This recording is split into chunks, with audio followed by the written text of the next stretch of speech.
Hi friends, பன் பண்ணலாமா? ஒரு கப்பில் வார்ம் மில்க் எடுத்துக்கோங்க. அதில் சுகர் ஆட் பண்ணிக்கோங்க. அதோட ஈஸ்ட் 2 ஸ்பூன் போட்டு நல்லா ஆக்டிவேட்டாக வச்சுக்கோங்க. ஒரு பாத்திரம் எடுத்துக்கோங்க. 3 கப் மாவு போட்டுக்கோங்க.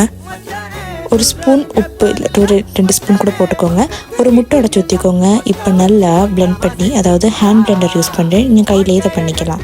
நல்லா பட்டர் போட்டு நீட் பண்ணிவிட்டு அது சைட் பை வச்சுருங்க. ஒரு 1 ஹவருக்கு அது ஃபர்மெண்ட் ஆகட்டும். அதுக்கப்புறமா நம்ம கிழங்கு மிக்சர் எப்பவும் பண்ணுறதை பண்ணி எடுத்துக்கலாம்.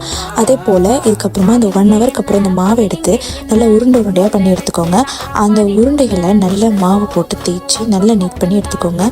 திரும்ப அதில் நான் கீழ் பண்ணும் இன்றைக்கி அந்த மிக்சர் பண்ண செய்கிறேன். ஸோ கீழ் பண்ணுக்கு வெறும் கீழே அதில் வச்சு நல்லா ரோல் பண்ணி மேலே கட் கொடுத்து பட்டர் ஷீட்டில் வச்சு ரெடி பண்ணிக்கோங்க. அதே மாதிரி நான் எக் போட்டு அந்த கறிபன் செய்கிறேன். அந்த கறிபன் அதுக்குள்ளே வச்சு மேலே எக்கில் நீங்கள் ஒரு பிக் லேஸ் மாதிரி கொடுத்து அவனில் வச்சுருங்க. 180 டிகிரியில் 15 to 20 மினிட்ஸ் வச்சு எடுத்திங்கன்னா ரெடி ஆயிரும்.